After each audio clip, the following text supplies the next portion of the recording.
जय बोलो 2400 भगवान की। जय बोलो अनंत अनंत सिद्ध परमेश्वरी भगवान की। जय बोलो चारित्र चक्रवर्ती आचार्य शांति सागर मुनि महाराज की। जय बोलो आचार्य विद्यानंद मुनि महाराज की। जय बोलो धीर सेन मुनि महाराज की। जय बोलो अलका श्रुतमती माता जी की। जय बोलो अलका भरतमती माता जी की।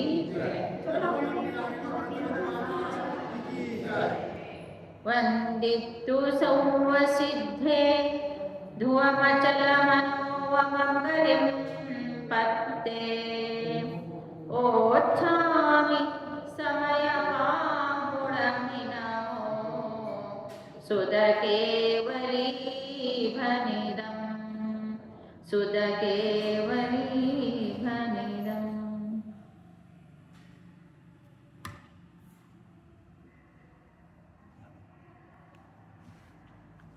जैसा आचार्य ने कहा है कि व्यवहार नय और निश्चय नय। व्यवहार नय से आत्मा अशुद्ध है, निश्चय नय से आत्मा शुद्ध है। फिर व्यवहार और निश्चय ऐसे नाम लिए बिना आत्मा शुद्ध ही है ऐसे कहना गलत होगा। इसलिए आचार्य ने फिर व्यवहार नय और निश्चय नय से कैसे कौन से जीव को कहाँ तक व्यवहार की आवश्यकता है और कौन से जीव को कहाँ पहुँचने के बाद आवश्यकता नहीं है, ये इस गाथा में बताए जाएंगे। समय सर का 12वां नंबर गाथा है। सुत्तो शुद्धादेशो नायो परमभावधर्षिं व्यवहार देशिदा गुणा चेदो अपरमेष्ठिदा भावे। कितना सुंदर बता रहे हैं। शुद्धो शुद्धादेशो, शुद्ध अर्थात शुद्ध नय जो है, शुद्धादेशो शुद्ध वस्तु का ही कथन करता है। परम भावदर्शी ऐसे भगवान अर्थात जिन्होंने आत्मा को जाना है, अनुभव किया है, उनके द्वारा कहा जा रहा है। व्यवहार देशिदा पुनः, फिर व्यवहार का कथन जो है अपरमेष्ठिदा भावे, जो अपरम भाव में स्थित है उनके लिए व्यवहार में आवश्यक है। जो शुद्ध भाव में पहुंच गया है, शुद्ध आत्मा को जान चुका है, शुद्ध आत्मा में रंग सकता है, उनके लिए शुद्ध नय का आश्रय ठीक है। लेकिन जो अभी तक शुद्ध आत्मा को जाना ही नहीं, शुद्ध आत्मा को प्राप्त हो ही नहीं सकता है, उनके लिए व्यवहार आवश्यक है, ऐसे आचार्य ने कहा। इसलिए कहते हैं, अमृतचंद्र आचार्य की टीका संस्कृत से ही है, वो उसको मैं हिंदी में बताती हूँ आपको। लोक में सोने के 16 दाव प्रसिद्ध है। आपको मालूम है सोना किट्ट कालिमा सहित होता है, फिर किट्ट कालिमा को अलग करना है, सोना को अलग करना है। तो जब हम एक प्रक्रिया करेंगे तो पता है कि इसमें सोना है, शुद्ध है, इतना सोना शुद्ध है, बाकी सब अनावश्यक चीज है। तो फिर अनावश्यक चीज को निकालने के लिए तपाया जाता है सोने को। इसलिए कहा है कि जो उनमें 15 ताव तक वो चूरी आदि पर संयोग की कालिमा रहती है, अर्थात पहला ताव, दूसरा ताव, तीसरा, चौथा, पांचवा, जब ऐसे उसको तपा रहे हैं तो वो पहला दूसरे में सब अभी किट कालिमा है उसके अंदर, और जहाँ तक है 15 तक भी है, अब भी अशुद्ध सोना 15 ताव में तपने के बावजूद भी अभी उसको प्योर 24 कैरेट का सोना नहीं कहा जाएगा।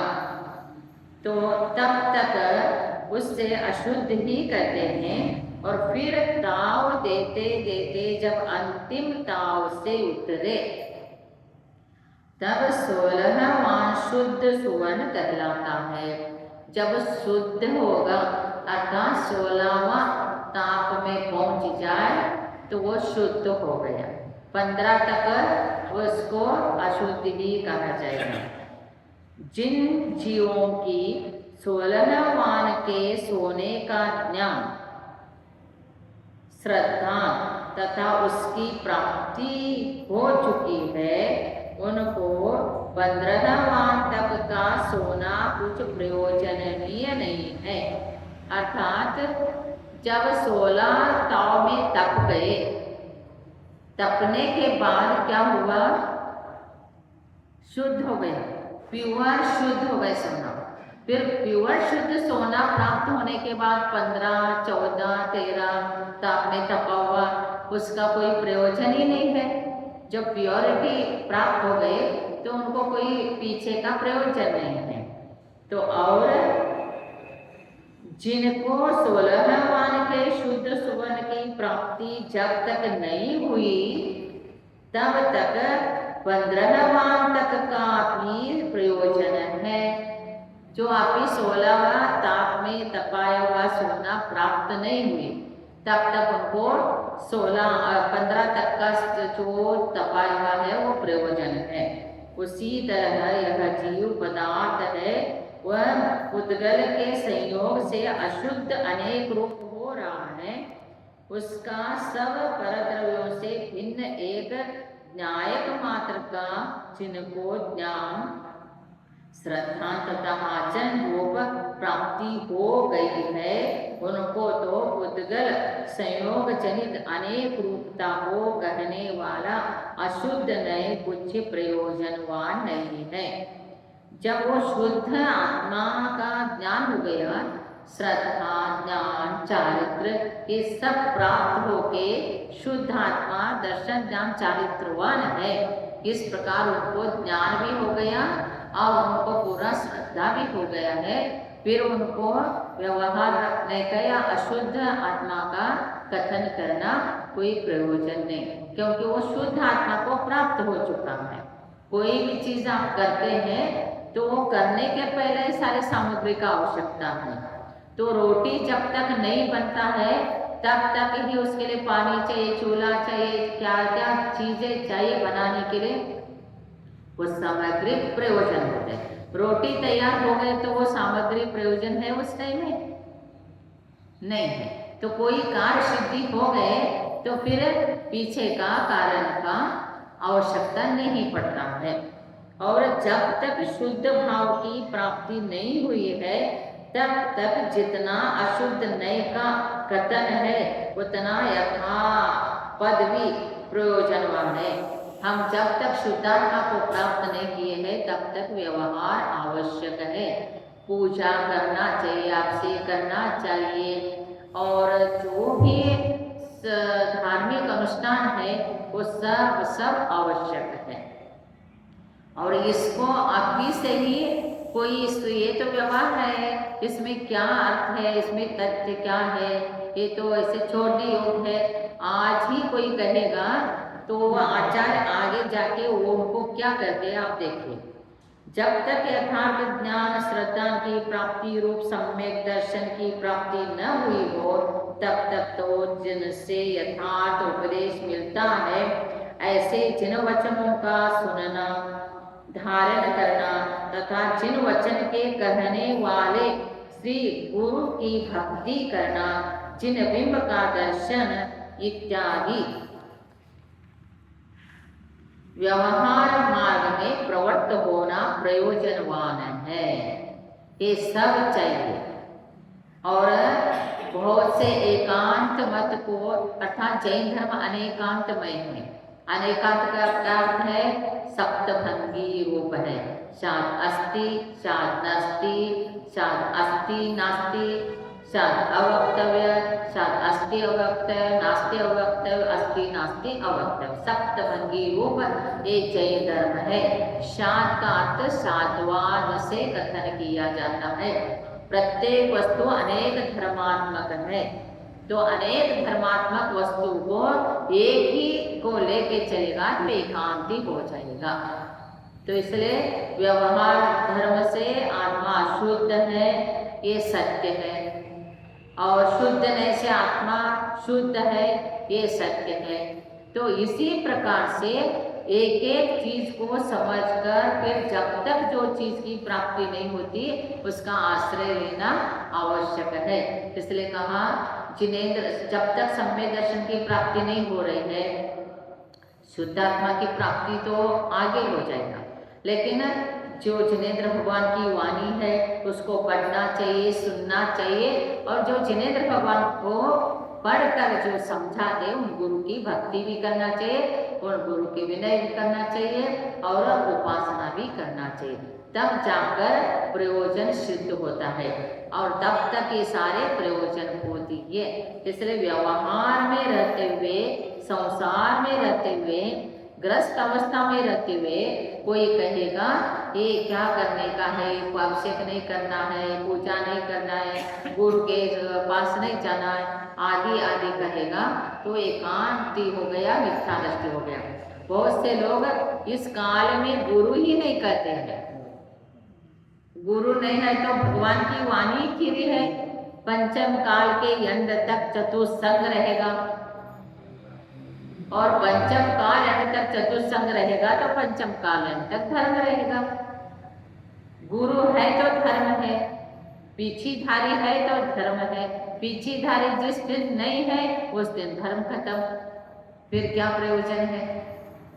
इसलिए जो एक जैसा कहा जाता है कि वो जो क्षपक श्रेणी में आरूढ़ होके जो सातवां गुणस्थान में भी रह के वो ऐसे नहीं कथन कर सकता है, ऐसे मिथ्यात्व गुणस्थान में रहने वाले कथन करता है, धर्म को ही कलंक लगाता है और धर्म को ही कहता है कि ये है नहीं। तो इसलिए एकांतता ये भी मिथ्यात्व है। इस प्रकार से कभी एकांतवादी नहीं होना, दोनों व्यवहार और निश्चय को लेके चलना चाहिए। और जिसके श्रद्धा और ज्ञान तो हुआ पर साक्षात प्राप्ति न हुई, तब तक पूर्व कथित कार्य पर द्रव्य का आलंबन छोड़ने रूप अनुव्रत और महाव्रत का ग्रहण, समिति, गुप्ति, पंच परमेष्टि के ध्यान रूप प्रवर्तन तथा उसी प्रकार प्रवर्तन करने वालों की संगति अर्थात गुरु की संगति करना और विशेष जानने के लिए शास्त्रों का अभ्यास करना इत्यादि व्यवहार मार्ग में आप प्रवर्तन करना तथा अन्य को प्रवर्तन कराना इत्यादि व्यवहार का उपदेश अंगीकार करना प्रयोजनवान है। समझ में आ गए? समय सार में अमृतचंद्र आचार्य ने डिटेल जो कुंद कुंद आचार्य का आता है उसके ऊपर विशेष एक्सप्लेन किया है, तो जिससे कि लोगों को समझ में आए कि शुद्ध नय को जो प्राप्त है वो शुद्ध नय का आश्रय करे, जो अशुद्ध नय में है तो वो अशुद्ध नय का आश्रय करके शुद्ध नय में जाए। व्यवहार का आश्रय ओहो पंखा लगाना नहीं चाहिए, चला गया क्या? पंखा मत लगाना। हाँ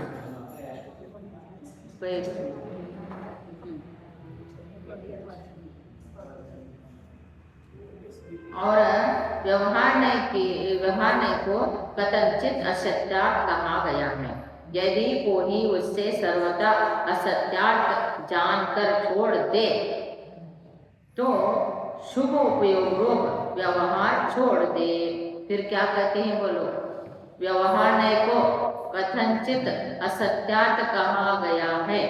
यदि कोई उससे सर्वथा सत्यार्थ जानकर छोड़ देते हैं व्यवहार नहीं को, तो शुभोपयोग रूप व्यवहार छोड़ दे, और क्योंकि शुद्धोपयोग की साक्षात प्राप्ति नहीं हुई है इसलिए उल्टा अशुभ उपयोग में ही आकर भ्रष्ट हुआ।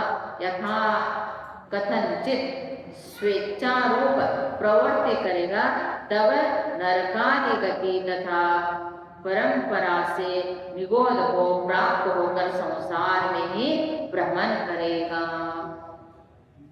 क्या करेगा वो? संसार में ही परिभ्रमण करेगा, आचार्य स्पष्ट करते हैं। इसलिए किसी के सुन के ऐसे करना गलत होता है। कोई श्रावक कह रहा है और कोई श्रावक उसके पीछे लगता है, फिर एक लगा, दूसरा सुना, तीसरा वो उसके पीछे लगता है, तो वो महान उसके लिए घातक है, नरकादि गति को लेके जाएगा। क्योंकि उसको तो स्वयं का ज्ञान है नहीं, न प्रथमानुग पढ़ा है, न चरणानुग पढ़ा है, न करणानुग पढ़ा है, न व्यवस्थित उसको नयों का ज्ञान है, न प्रमाण का ज्ञान है, न निक्षेप का ज्ञान है, न तत्व का ज्ञान है। और कोई कह रहा है, एक आधे कोई कह के आया है एकांत में सोनगढ़ का प्रभाव से, उसका फॉलो करने वाला भी कह रहा है, उसी को पीछे लग जाते हैं। कितने लोग ऐसे हो गए हैं, कितने लोग ऐसे हो गए, एकांत को अपनाया और सब व्यवहार को छोड़ा, इसमें वो है, उसमें ये है। और तुम जो कर रहे हो उसमें क्या है पहले बताओ? तुम जो करता है वो कितना मिथ्यात्व है, वो भी गलत है। तो इसलिए कभी भी स्वयं को जब तक सच्चा ज्ञान नहीं होता है और आचार्यों के द्वारा लिखित ग्रंथों को ही पढ़ना चाहिए। कोई राग द्वेष से युक्त कोई साधु ने कथन किया और वो उन्होंने लिखा, उन्होंने बताते गया, उसके पीछे लग गए, वो गलत होता। कोई श्रावक, इसका भी समय साल भी पढ़ाने वाले बहुत लोग हैं, समय साल को पढ़ाने वाले क्या करते हैं, ये सारे व्यवहार को छोड़ देते, सिर्फ आत्मा आत्मा आत्मा कह के कथन करते। लेकिन समय सार ही कह रहा है, अमृतचंद्राचार्य का आत्मख्याति टीका पढ़ो, जयसन आचार्य का तात्पर्यवर्ती टीका पढ़ो, उसका ही विश्लेषण मैं आपको बता रही हूँ।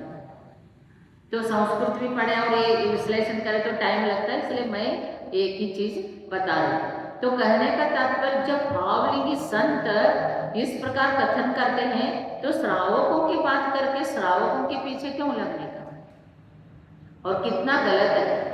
तो इसलिए वो अतोभ्रष्ट ततोभ्रष्ट, न इधर का न उधर का, इस प्रकार हो जाता है। इस कारण साक्षात शुद्ध नय का विषय जो शुद्ध आत्मा है उसकी प्राप्ति जब तक न हो तब तक व्यवहार भी प्रयोजनवान है। तब तक क्या है? व्यवहार प्रयोजनवान है। पक्षी तो सीरियस है,